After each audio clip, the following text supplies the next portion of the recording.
Welcome to MMU Physics. In the problem, a gas-based geyser heat water at a rate of 5 liters per minute from 27 degrees Celsius to 87 degrees Celsius.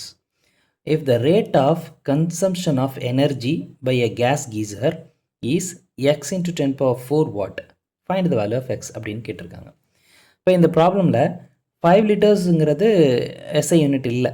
அதனால் நம்ம என்ன பண்ணுறோம் அப்படின்னா இதனுடைய மாஸை நம்ம கண்டுபிடிக்கிறோம். மாஸை கண்டுபிடிக்கணும் அப்படின்னா அதுக்கு நமக்கு தேவை ஃபஸ்ட்டு டென்சிட்டி ஆஃப் வாட்டர். இப்போ டென்சிட்டி ஆஃப் வாட்டர் என்ன ஸ்டாண்டர்ட் டெம்பரேச்சர் ப்ரெஷரில் எப்படி இருக்குன்னா 1 லிட்டரில் டென்சிட்டி ஆஃப் வாட்டர் அப்படிங்கிறது 1 kg பெர் லிட்டர் அப்படிங்கிறது தான் டென்சிட்டி ஆஃப் வாட்டர். இப்போ நமக்கு மாஸ் வேணும் அப்படின்னா mass is equal to volume into density அப்படிங்கிறது ஃபார்முலா. அதாவது density is equal to mass by volume. இந்த ஃபார்முலாலேருந்து mass is equal to density into volume அப்படின்னு நம்ம போடணும். நமக்கு எவ்வளோ வால்யூம் ஆஃப் வாட்டர் கொடுத்துருக்காங்கன்னா 5 லிட்டர்ஸ் கொடுத்துருக்காங்க. டென்சிட்டி ஆஃப் வாட்டர் என்ன சொல்லியிருக்குன்னா 1 kg பெர் லிட்டர் அப்படின்னு சொல்லியிருக்காங்க. இந்த லிட்டருக்கும் கேன்சல் பண்ணிட்டோம்னா நமக்கு மாஸ் ஆஃப் வாட்டர் எவ்வளோக்கு வந்திருக்குன்னா 5 kgs வந்திருக்கு. இப்போ இந்த 5 kg வாட்டர் ஒரு பைப் வழியாக ட்ராவல் பண்ணுறப்ப 1 மினிட்டுக்கு 5 kg அந்த பைப் வழியாக ட்ராவல் பண்ணுது. அப்படின்னா ரேட் ஆஃப் ஃப்ளோ அப்படிங்கிறது rate of flow is 5 kg per minute ன்னு கொடுத்துருக்காங்க.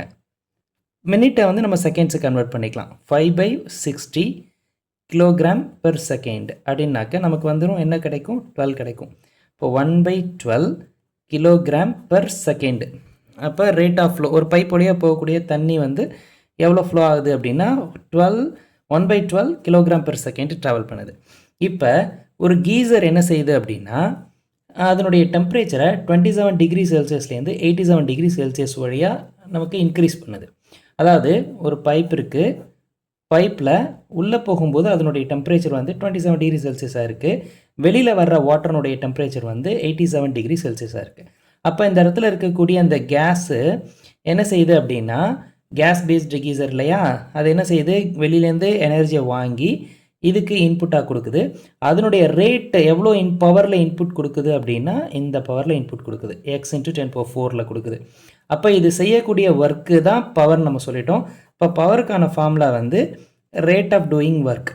அதாவது இங்கே இடத்துல ஒர்க்குங்கிறது ஹீட்டு டிவைட் பை டைம். அதாவது இப்போ எல்லாமே செகண்ட்ஸ்க்கு மாற்றிட்டோம்.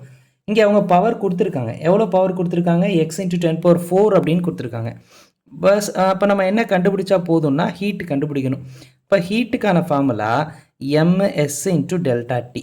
இதுதான் ஒரு ஹீட்டுக்கான ஃபார்முலா. எம்ன்றது மாஸ் ஆஃப் த வாட்டர், எஸ்ன்றது specific capacity of the water, delta T அப்படின்றது சேஞ்ச் இன் டெம்பரேச்சர். இங்கே 87 டிகிரிலேருந்து 27 டிகிரி செல்சியஸ்க்கு இன்க்ரீஸ் ஆகிருக்கு. அப்போ 60 டிகிரி செல்சியஸ் இங்கே சேஞ்ச் இன் டெம்பரேச்சர். இப்போ டெல்டா டியோட வேல்யூ வந்து 60 டிகிரி. இப்போ மாஸ் ஆஃப் த வாட்டர் நமக்கு தெரியும் எவ்வளோ வந்திருக்கு 1/12 வந்திருக்கு. Specific capacity of the water வந்து 4200 அப்ராக்சிமேட்டடாக வச்சுக்குவோம் இன்டூ 60. ஸோ இது எல்லாத்தையும் நம்ம மல்டிப்ளை பண்ணிட்டோம் அப்படின்னா நமக்கு ஹீட் கிடச்சிரும். இப்போது இது ரெண்டே கேன்சல் பண்ணிட்டோம்னா இது 12 இங்கே 5. இப்போ இதை மல்டிப்ளை பண்ணோம்னா 2 10க்கு 0 மிச்சம் 1 5 20 21 2 0. ஸோ இவ்வளோ ஜூல் ஆஃப் ஹீட் வந்து நமக்கு கிடச்சிருக்கு. இப்போ இது நம்ம எப்படி எழுதலாம் 21 into 10 power 3 அப்படின்னு எழுதலாம். இல்லைன்னா 2.1 into 10 power 4 அப்படின்னு எழுதலாம். தட் இஸ் இந்த ஹீட்டு தான் நம்ம இங்கே சப்ஸ்டியூட் பண்ணுறோம். அப்போ பவர் அப்படிங்கிறது power is equal to heat by time.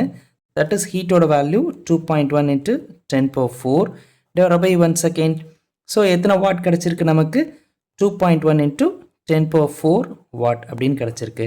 அப்போ எக்ஸோட வேல்யூ என்ன அப்படின்னா 2.1. That's all. தேங்க்யூ.